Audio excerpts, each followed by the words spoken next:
Good morning, everybody. Welcome back to another pronunciation lesson with Laura. My name's Laura, for anybody who doesn't know. I'm an English teacher from Liverpool, and I'm with Merseyside Publishing, bringing you lessons in English speaking, pronunciation, writing skills, reading skills. And today we're going to be going through conjunctions. So hopefully everybody saw the post advertising it, and you're ready to join the live stream, and you're ready to learn some conjunctions. So you please feel free to drop me any questions in the comments at the side box at any time. I'm always happy to answer your questions. Sorry, I'm a little bit overexposed today, aren't I? The camera doesn't seem to be picking up my face that well. So feel free to ask me any questions at any point. I'm always happy to take them. Hello, Walia. Glad to have you in the live stream today. Thank you for joining us. And Borislav, is it? Good morning to you as well. I know it's not morning everywhere where everybody's watching from. It's 9 a.m. here, but I know we're in quite a lot of different places where it must be afternoon or even evening at the moment. So I am always cautious of saying good morning. Okay, so I'm just going to give everybody a minute to join the live stream before we get started. And maybe in that minute, I'll try and change the camera up because it doesn't seem to be working, does it? Let's see. That be any better? That be any better? I think so. That's better, isn't it? Yeah. Okay. So I'll bring up the PowerPoint slide. There we go. Okay. So like I said to anybody who's just joined, today's lesson is going to be on conjunctions. We'll be learning what conjunctions are, how to use them, and why they are important. So if you're not familiar with them, do stick around, or maybe if you're already familiar and you'd just like some practice, that's fine as well. And I'm happy to take any questions that you've got in the comments. Okay. Let's try and make that bigger. There we go. So first of all, what is a conjunction? Well, a conjunction is a word that links other words, phrases or clauses together inside a sentence. There are 3 different types of conjunction. Number 1 is coordinating. Number 2 is subordinating. And number 3 is correlative. And these different types of conjunction are going to affect how we actually use the conjunction. They're not only a way to categorize the different types of conjunction, but they also change how the conjunction is used. So it's important that you're familiar with these terms and what they actually mean. So we'll be going through each of them individually in today's PowerPoint, and hopefully you'll become a little bit more familiar with them. Okay, why should you learn how to use conjunctions? Conjunctions can extend the length of your sentence, and it makes the structure of the sentence more complex. So it'll give you the chance to say more in a shorter space of time, basically.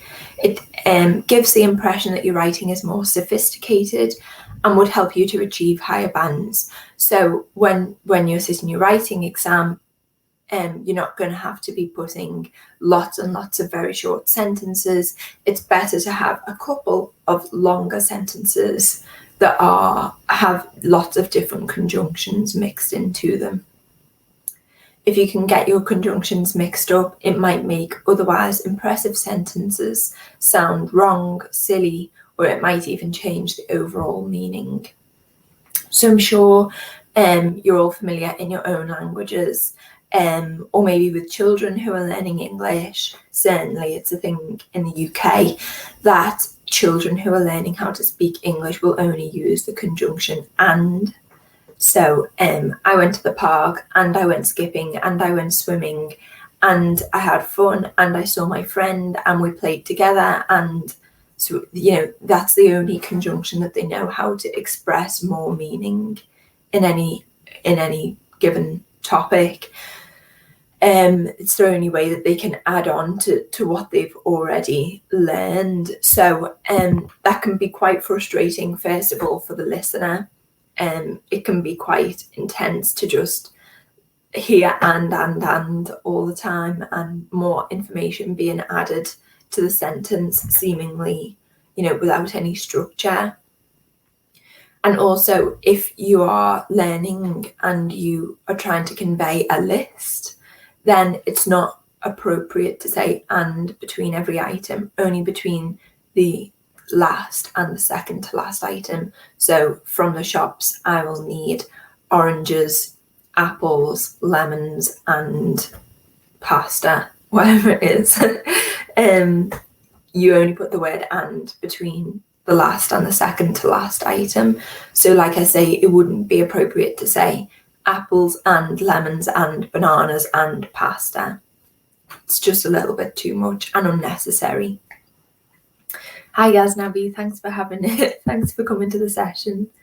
So it can really make your writing sound much more impressive if you just get the right conjunction, but it can make your writing sound really quite simplistic if you mess them up or you get them mixed up with each other.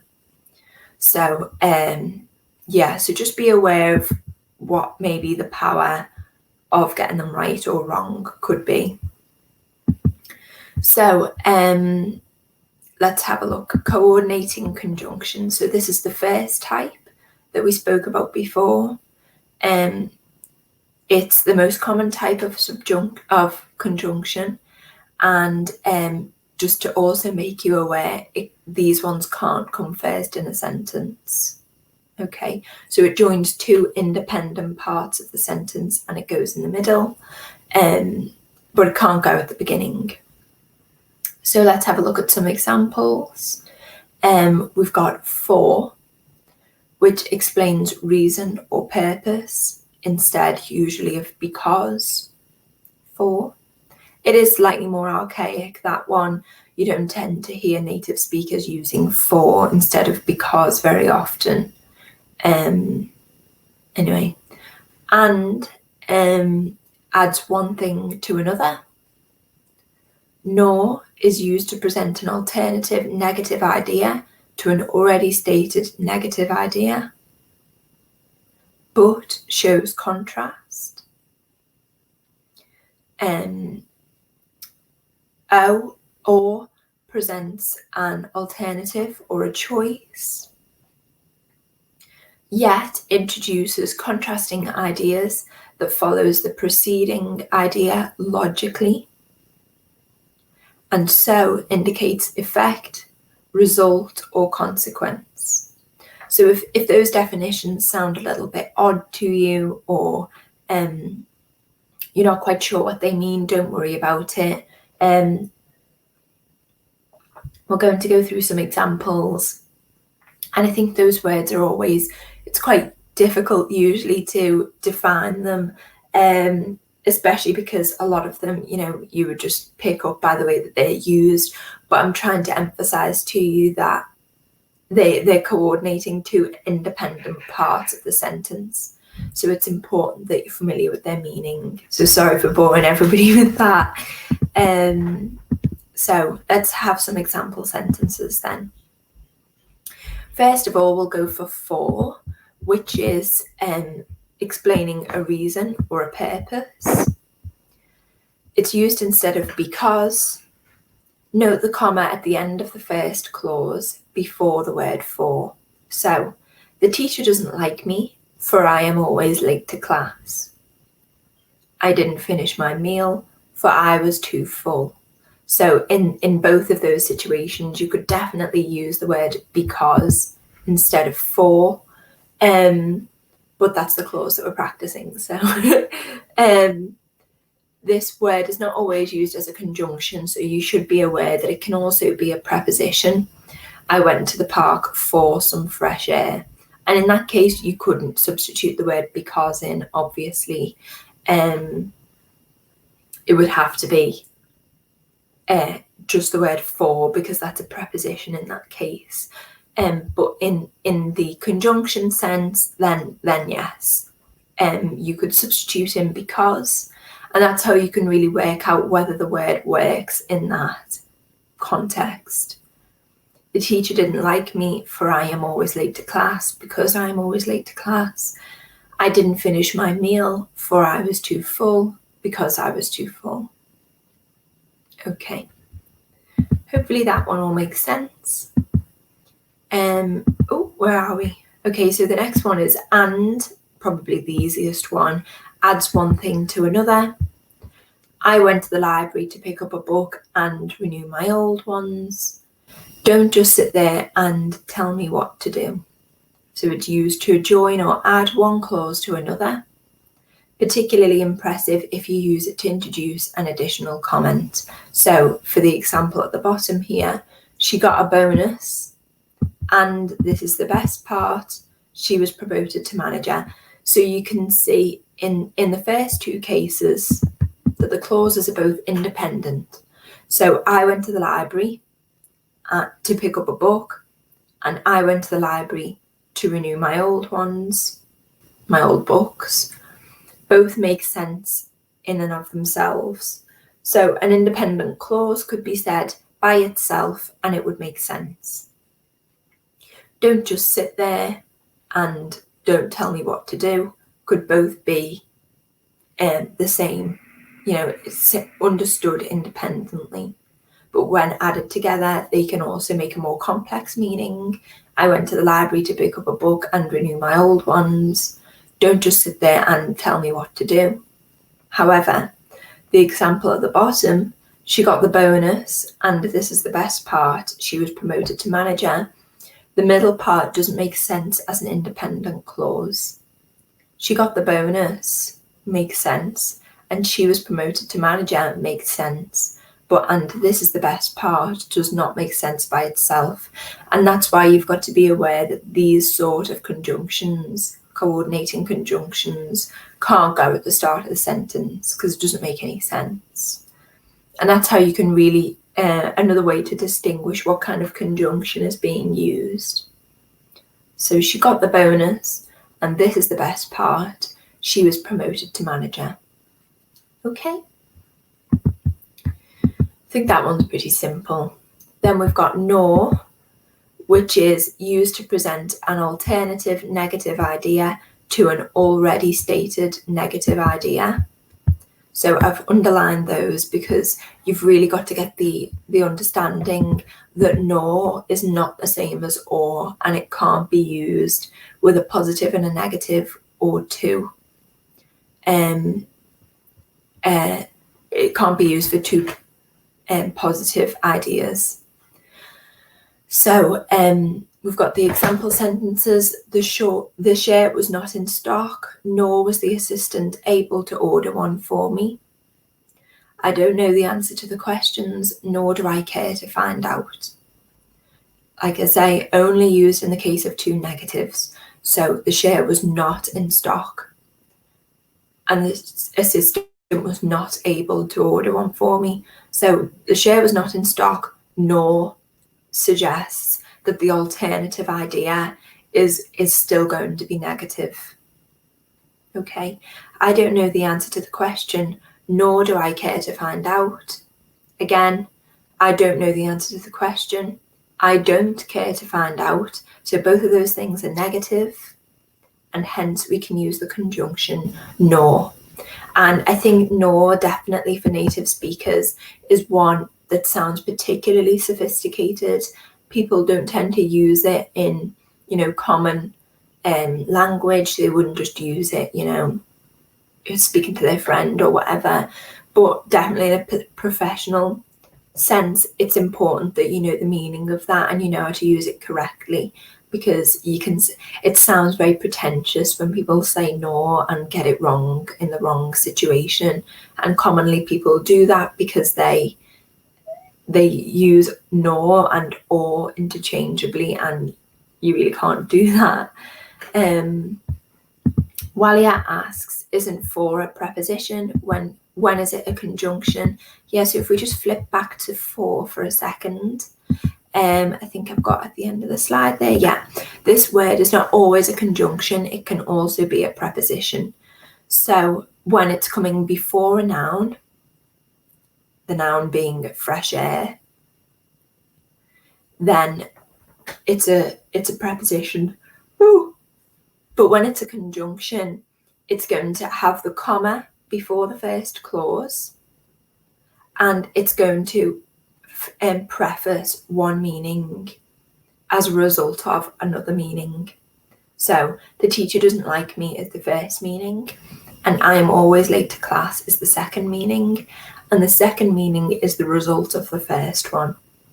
So the reason that the teacher doesn't like me is I'm always late to class.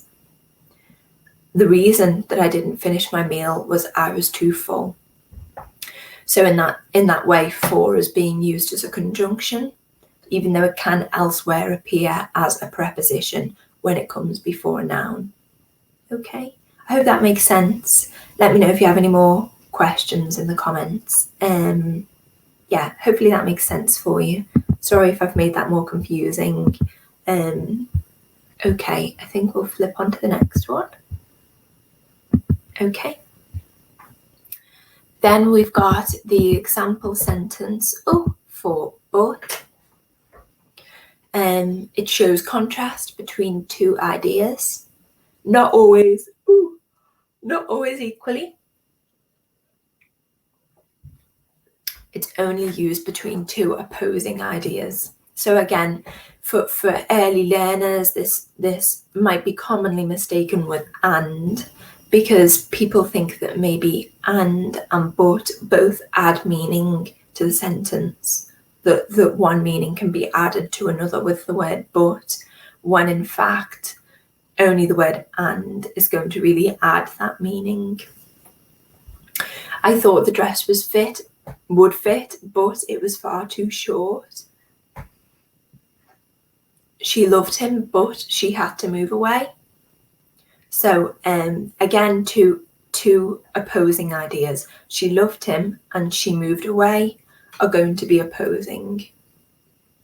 Because logically you'd just think, if you loved them then you'd stay, or whatever it is. I thought the dress would fit, but it was far too short. Again, it's opposing. I thought it would fit, but it didn't, basically. You may also have a comma after one clause. So as you can see in the first example, excuse me, there's a comma after the first clause. I thought the dress would fit, but you don't have one in the second clause. She loved him, but she had to move away. You may also be familiar with the phrase no ifs or buts, which treats the word as a noun. So but and if are both nouns in that sense. But this is an idiom used to warn people not to make excuses. So go and finish your homework, no ifs or buts, is saying, the person can't reply with but, if, and come up with an excuse to not do their homework. Okay. Let's see. The next one is or. So I've put the two on nor and or separately in the hope that people don't get them mixed up. I don't like him or his family. Should we go shopping or swimming this weekend? Okay. Presents an alternative choice of two different ideas. So again, we've got two different sets. Both ideas are possible, unlike nor, which is used for two negative statements. So unlike nor here, nor is going to have only two negatives, whereas or can have one negative and one positive, or both of them being positive. It is important to maintain the sentence structure in this one. So it would be, I don't like him and I don't like his family. Should we go shopping? Should we go swimming? So make sure that you're paying attention to the way that the sentence is begun so that you can omit that after the word or. Hope that makes sense. Should we go shopping or should we go swimming? Okay. I think that one's fairly easy as well. And then we've got yet. I revised for my exam, yet I didn't pass. I lost my way home, yet I got there eventually. So it introduces a contrasting idea that follows the preceding idea logically. So whereas but is used for things that aren't necessarily logical, I thought the dress would fit, but it was far too short. You may think, the end to that sentence, but it was far too short, contrasts the logic of the first one. He thought the dress would fit. She had to move away, and she loved him. Those might be logically contrasting. And so here we have two logically contrasting preceding ideas. So I revised for the exam, yet I didn't pass. So logically, one would think that by revising for the exam that they would pass. So the first idea is contrasted logically by the preceding. Okay. This word can also be used as an adverb, so do just be aware that yet is not always used as a conjunction, as in, are we nearly there yet? Did he propose yet? Because the adverb is there to condition the verb. It's not a conjunction in that sense. Okay, so do just be aware of the different ways that it can be used. It's not always going to be a conjunction. So hopefully that makes sense. I know Wally, as always, very tuned in to the way that different words can be used, hence the question before about the preposition. So thank you for that. Okay, so I think that's it for the coordinating conjunctions. Oh no, we've got one more, okay. The last one we've got is so. He didn't revise, so he failed the exam. I was feeling tired, so I went to bed. It indicates effect, one following on the other. It indicates result, which is one is following another. I've just said one having influence on the other. And it can also indicate consequence, one as being caused by another. So he didn't revise, so he failed the exam, suggests that the failing of the exam is a result or a consequence of him not revising. I went to bed, again, is going to be a result of feeling tired. Okay. He told me off, so I felt sad is an indication of effect. So one verb has had an effect on the noun. So yeah, I think that's the end of the coordinating conjunctions now. I put them in a list before in the hope that you'd be able to see. They spell down here. If I put a space between them, maybe it'll be more clear. There. You can see down the list that as an acronym, they spell fan boys. Hopefully you can see that they're fan boys. So F for A for and so on, which could be helpful if you would like to remember, how many there are and how to use them. Maybe use the acronym fanboys to help you. Okay, I know that doesn't really make sense. What even is a fanboy? I'm not sure, but anyway, it might help you to remember those coordinating conjunctions. And if it's helpful, it doesn't matter that it doesn't make any sense. Okay, so let's have a look. We've got some subordinating clauses now, okay?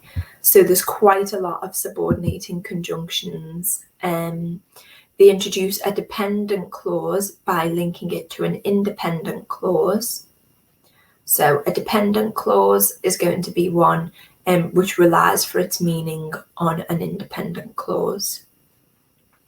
A subordinate conjunction can come first in a sentence, so that is a way that you can definitely contrast them against the coordinating clause.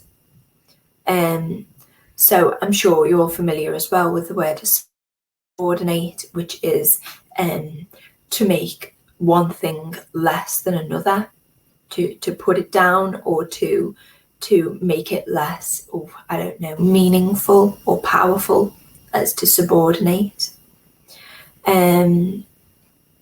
So okay, I've put some common examples on the slide.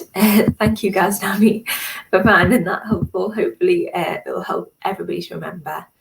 I know these things, obviously, guys, like certainly for Ghaznavi and Walia at least, I know these things are really simple. They're really quite early on ideas about the English language, but we do get an awful lot of direct messages where people are mixing up their conjunctions, and for somebody who has really advanced English and can say lots of different verbs, lots of different adjectives, but then they mix up the fundamental conjunctions, it's really sad that lets them down and makes their language seem, you know, you're so close to sounding like a native speaker, but that really betrays that you're not quite there yet. So just to try and encourage people to get those basics right, I thought this lesson would be helpful. But I mean, if it's too boring or whatever, then feel free to check out. Anyway, yeah, so I put some common examples. So we've got although, before, once, that, when, whether, as, how, since, though, whenever, while, and because, if, than, until, where, why. Okay. So quite a lot of them there. Obviously we've got because here, where in the other sentence we didn't have for. For can't come first in a sentence, but because can. Okay.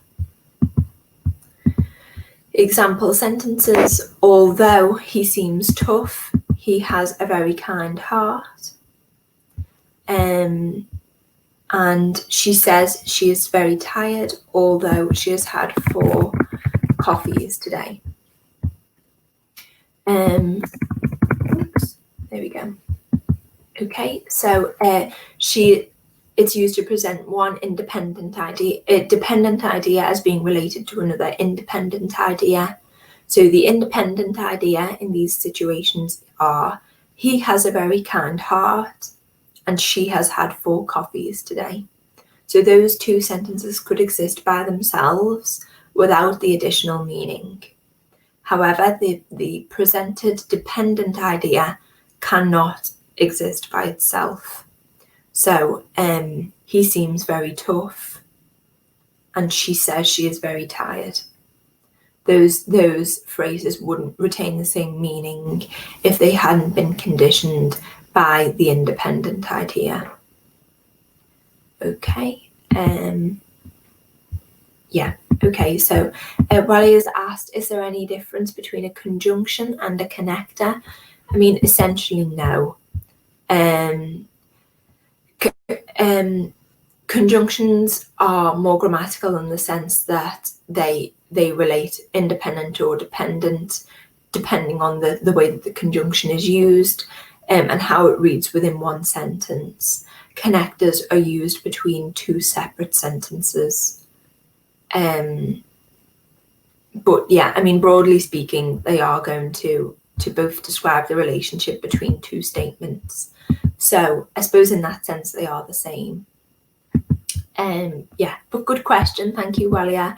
Really good question. And a valid point to make. You know, there's a lot of different ways that we can learn the same thing and put different words on it. And you know, I don't want you to be drawn in by this lesson thinking that there's going to be something at the end of it that maybe you're not, you know, sure about. Although I did find something the other day Oh, I'll show you it at the end of the lesson. If you stick around till the end of the lesson, there's a YouTube video I'd quite like to show you and ask your opinion about. But anyway, I'll move on for now. Okay, so then we have before. Example sentences: before you leave, remember to eat some lunch. They were on a run for 3 weeks before they were caught. Okay, so again, have a look, see if we can find the dependent clause and the independent clause. The independent being remember to eat some lunch, and the dependent before you leave. Again, they were on the run for 3 weeks is the independent clause, and then they were before they were caught is the dependent clause. Once you have tidied your room, you can play with your friends. We can throw our books in the bin once we've finished this exam. And I'm so tired that I can't think. So you've got to look at these sentences and have a think about how one part of the sentence is conditioned by the other part. So these examples, once and before, are temporal. This means that they're conditioned by time. So you could, before you leave, remember to eat some lunch. That is temporarily before you go. Preceding the event of you leaving, remember to eat some lunch. They were on the run for 3 weeks before they were caught. So 3 weeks, again, is a temporal marker. It's a part of the language that is referring to an amount of time. So again, these are conditioned temporally. Once you have tidied your room, you can play with your friends. You can play with your friends after you have finished tidying your room. So again, temporally, affected temporally. We can throw our books in the bin once we have finished the exam. Again, you can only do that after you have finished. So these are temporal markers. Okay, then we've got the example sentences. When you get home, you can have a rest. Again, we've got another temporal. But then you have to eat something whether you like it or not. That one's not temporal because it gives you the option between two things where time is not involved. As you have been a good boy, you can have some fruit. So again, we're showing how these sentences can go at the beginning. These conjunctions can go at the beginning of the sentence. You will be able to advise me since you are very experienced. And since I moved to France, I have been so happy. So again, can go at the beginning of the sentence. So you can distinguish the first sort of conjunction, these coordinating conjunctions, as the fanboys ones, and then of course the coordinating conjunctions, which are going to be able to be put at the beginning of the sentence and still make sense. Okay. Though I tried my best, I failed my driving test. That one rhymed. He was the cleverest in the class, though he could never believe in himself. I give him a big hug whenever I see him. While you were in work, I cleaned the house. And I left work early because I was feeling unwell. So again, some of these are temporally marked. So while, whenever are both temporal, and though and because, again, are going to be conditional. They're going to introduce the dependent clause as a result, as a consequence of the independent clause. Okay. And the final example sentences for these is, if you don't arrive before 7, I will order a coffee for you. They go out less as a couple than they did when they were only friends. Until you try, you don't know what you can achieve. So again, Temporal for until. You don't know what you can achieve is the independent clause, and until you try, dependent clause wouldn't make sense by itself. So that's easy to distinguish between the two. Okay. Yeah, so, okay, Wally has also asked, is once not an adverb? Yeah, so once definitely can be used also as an adverb. It's going to condition a verb. So, I can only visit once a week. Yeah, not once, an adverb. Yeah, so yeah, it's an adverb, yeah. So I can only visit once a week. That would condition the verb, so it comes after the verb. Whereas in these situations, let's flip back to the once. Yeah, once you have tidied your room, you can play with friends. Once we've finished this exam. So that isn't conditioning. I suppose it is conditioning the verb in a way. When we speak about it as an adverb, we condition the verb to mean for only one time or at some point in the past. So, oh God, they had once been good friends would refer to sometime in the past, at some point previously they'd been good friends, suggesting, of course, that they're not any longer good friends. Whereas as a conjunction, the word once means as soon as. So, as soon as you have tidied your room, you can play with your friends.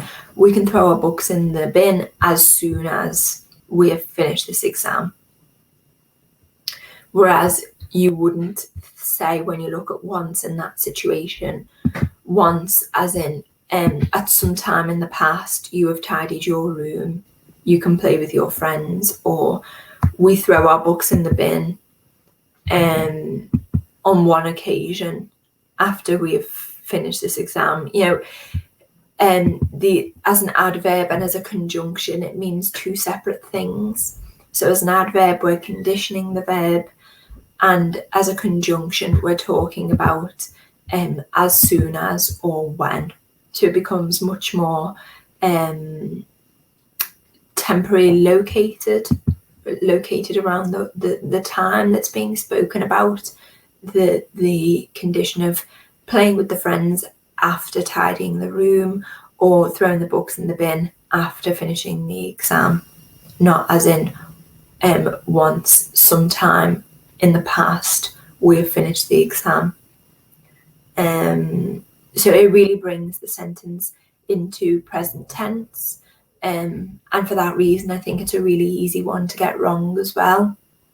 People tend to use once in the wrong sense, certainly when referring to things about the past, when they mean to use it as a conjunction. So they were once really good friends would use it as an adverb rather than as a conjunction. I hope that makes sense. If that was a little bit complicated or long-winded, just let me know in the comments, Walia. But thank you for your question. Thank you for asking. I hope that helped out in some way. Okay. Lastly, we've got correlative conjunctions. These conjunctions come in pairs. Each of them is used in a different part of the sentence and relate one part of the sentence to another. So again, we're playing with dependent and independent clauses here. Common pairs are both and, whether or, either or, neither nor, not but, and not only but also.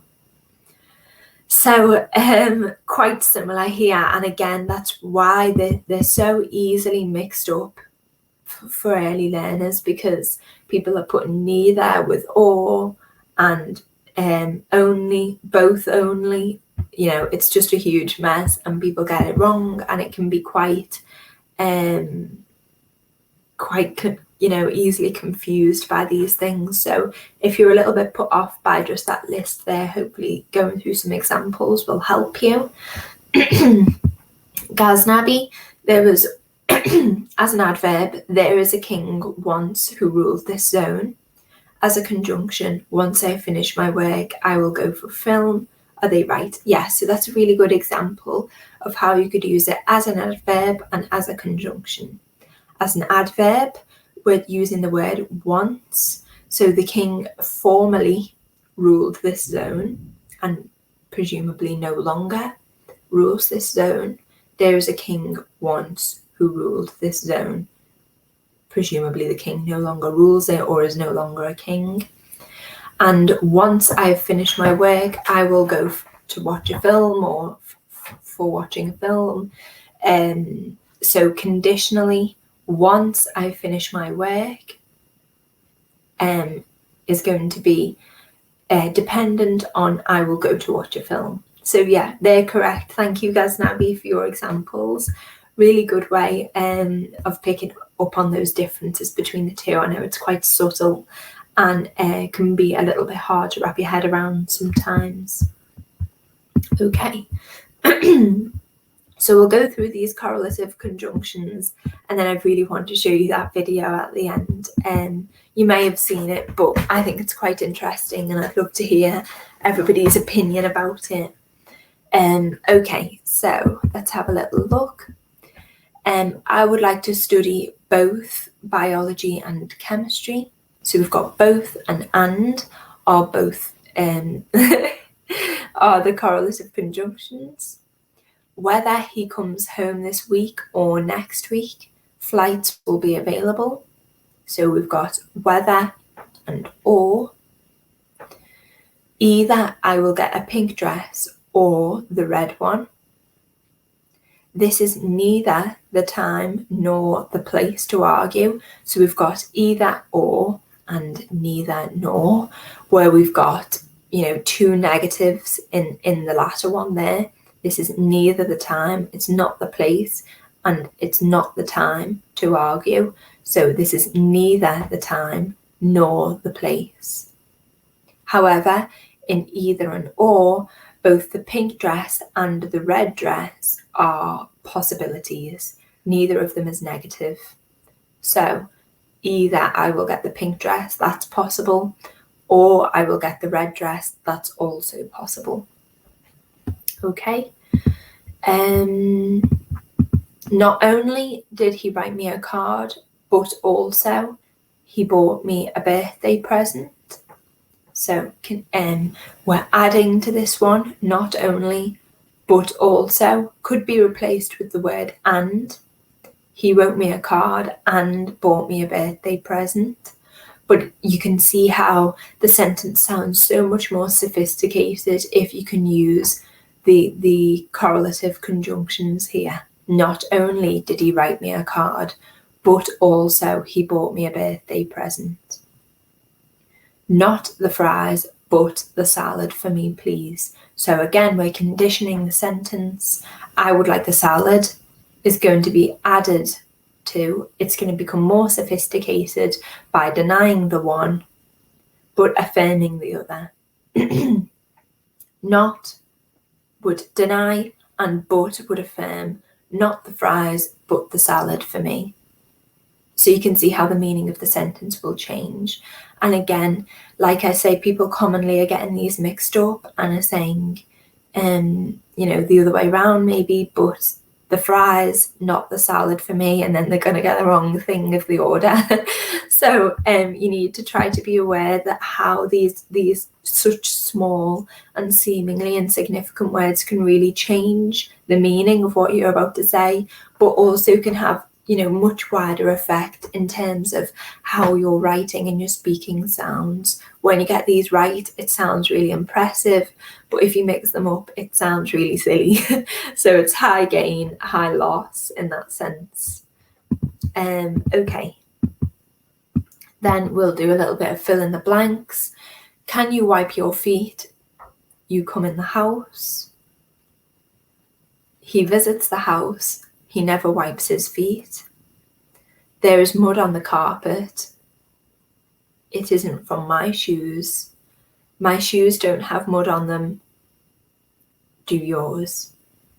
So I've put the blanks in there if you want to just have a little look at them and see if you can decide which one would go where. I mean, I think it's pretty simple, but for those people who it seems easy for, be aware that there's a lot of other people who it seems quite, oh gosh,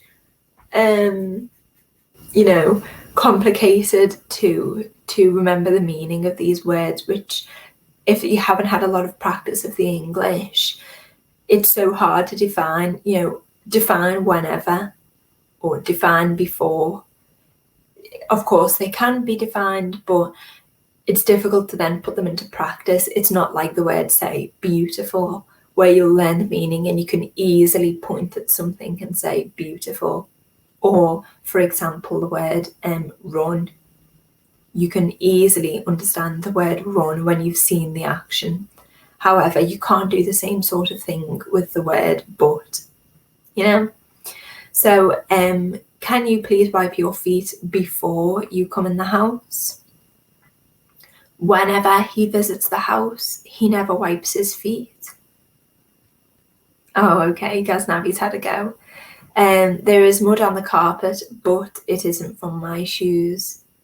My shoes don't have mud on them, nor do yours. So Ghaznavi's put those in the comments. If anybody wants to see what order they're in and you're not watching it live, you can just flip back and watch it. So did Walia. Thank you, Walia. And Ghaznavi for participating in that. I've got one more slide and then we'll watch this long awaited video. He has failed the exam. He will have to resit. He isn't coming to the party. He has fallen sick. You get home. Can you please put the kettle on? I decided to buy the trousers, the skirt. So again, for Walia and Ghaznavi, these seem really obvious. They're obviously quite advanced English speakers, but if you are watching this and you're not sure about those things, do feel free to message me at any point. If you just direct message the page and head your message to Laura, I'll make sure that I do see the message and get back to you. I'm always happy to take more questions if you do have any. So do just let me know. It doesn't have to be about conjunctions. It can be about any aspect of the English language or about our company. And I'll pass on the message for you to my boss. So yeah, if you have any messages for us, any feedback, we're always happy to take it. Okay. He has failed the exam, so he will have to resit. He isn't coming to the party, for he has fallen sick. So for that one, you can see there's the comma after the first clause. So that is going to suggest, the word about to come is going to be for. We've had another go as well. I decided to buy both the trousers and the skirt. Thank you for joining in. Yes, absolutely. We have both and for that last example. And once you get home, can you please put the kettle on? So thank you, Walia and Ghaznavi as well for giving us the answers to those ones. And just generally, thank you for joining in, both of you, and of course as well. Thank you for joining in.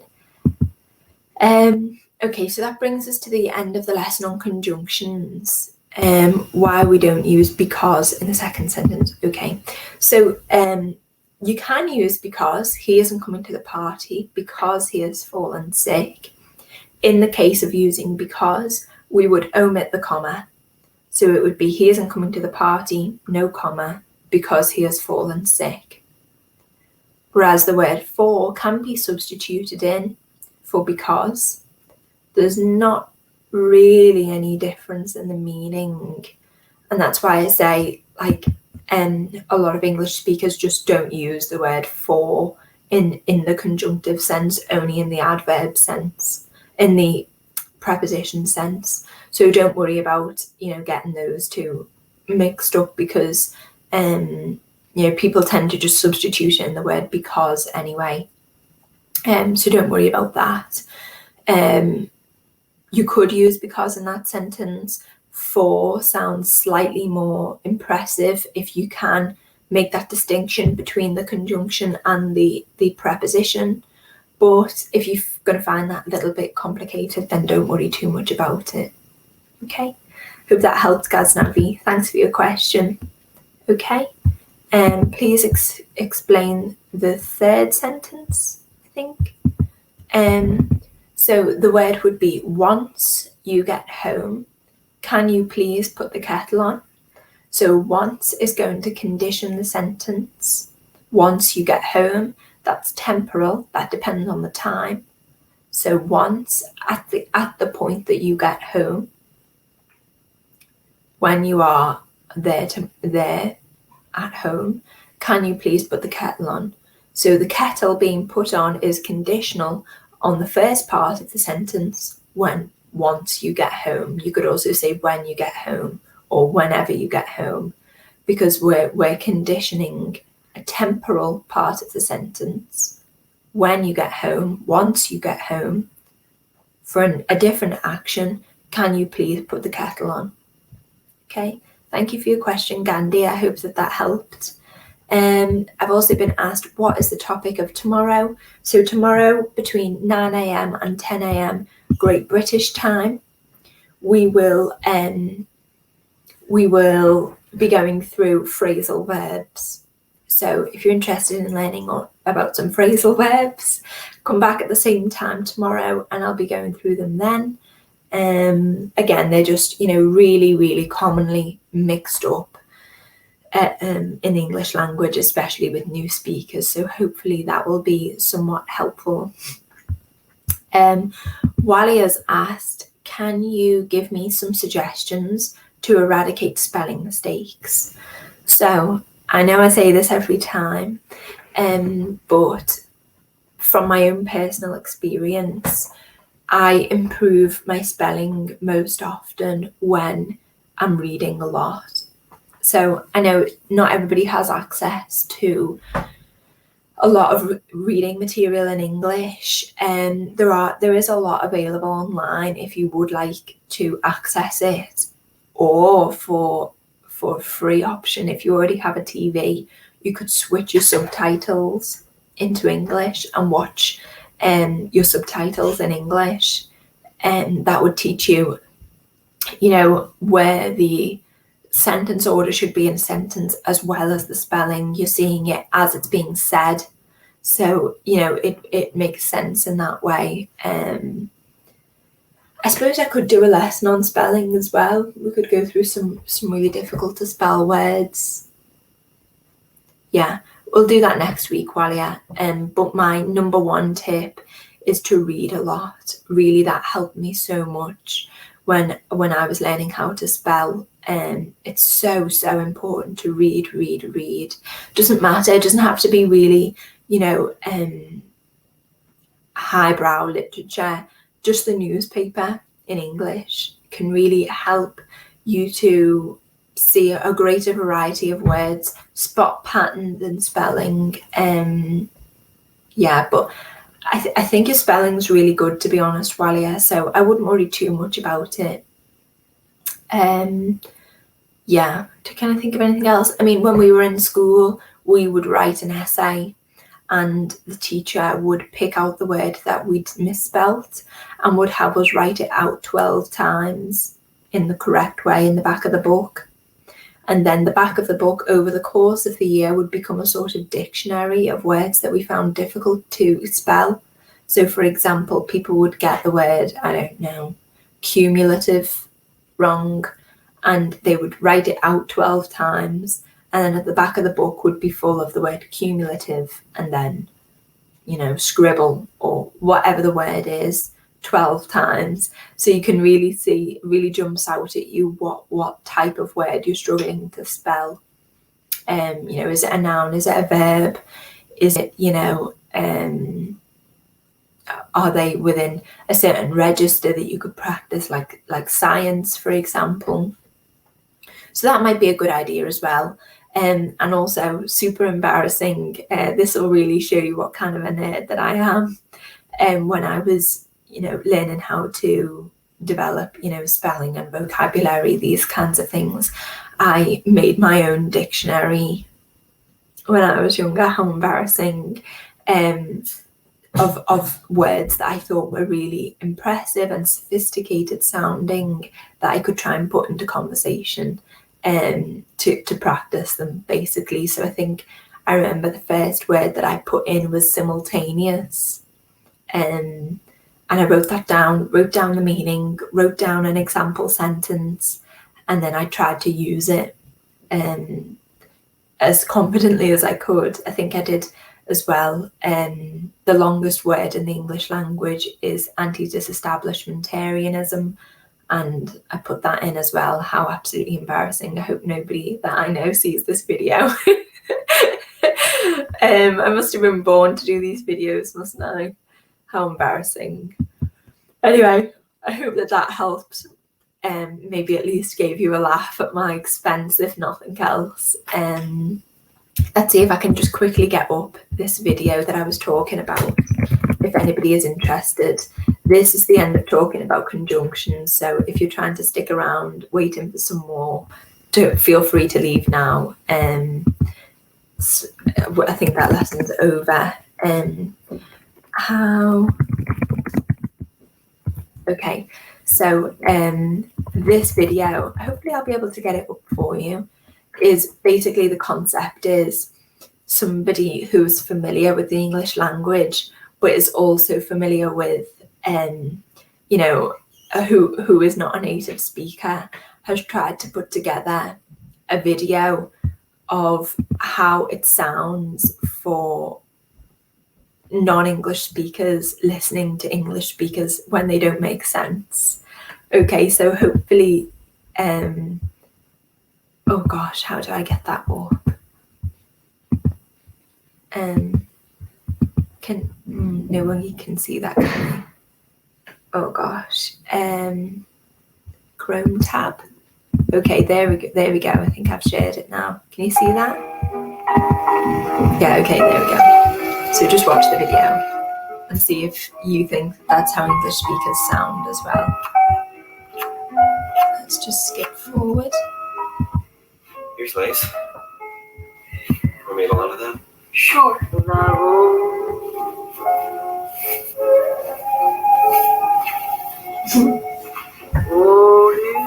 I thought you liked fiber coordination.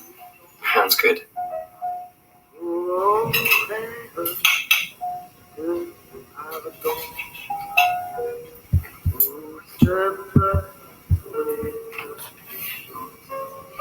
So I went to York on the watch today. Oh? Yeah. That doll's a rainbow on her face. Can't believe that more happened, John. Did you stop by the love line call? Yeah, I come by the next one.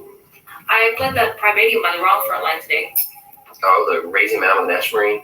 Don't for me you agreed that Trajan. No, her station is trapped. I mean, why the Crest Soldier for the Magdalene Nation? It's further grad to my Chosic. Chosic is a Magalon? Magalon my shit.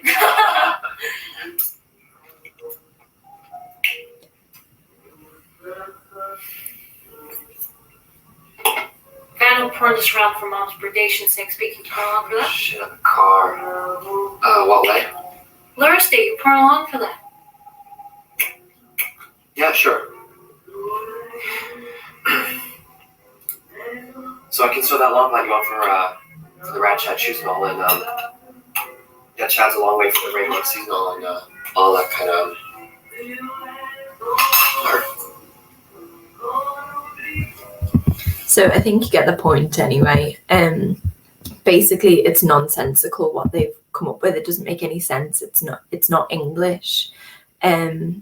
But I thought it was interesting that they've created the same inflections going up and the same sort of sentence structure without using English words, but English sounding words. I thought that was really interesting, and I just wanted to see everybody's opinion, whether you think that that actually does sound like English or not. Does that sound, you know, like overhearing English speakers when you don't understand it? Is that what it sounds like? I'm really interested to know. So let me know in the comments anyway whether you think that that is realistic or not, because of course I've only ever heard English and been an English speaker. So it's interesting for me to find out, you know, how that sounds to somebody who's maybe not familiar with it. So let me know in the comments anyway. I'll check back in an hour or so. If you would like to watch the full video, I'll post the link to it in the comments. I know there's a couple like that going around, but I think that's the most popular one. Anyway, thank you everybody for joining me for conjunctions today. Tomorrow, like I say, we'll be doing phrasal verbs, and hopefully you'll join me for that one as well. That'll be 9 a.m. till 10 a.m. Great British time. And yeah, okay. Sounds like reflecting, but not your type of English.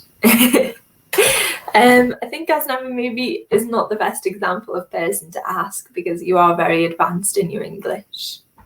Okay, anyway, I'll get going and leave everybody to it. Hopefully you have a nice week. If I don't see you again, if I see you tomorrow, then great. Have a nice day, night, evening, everybody. And thank you for joining me. Bye, everyone.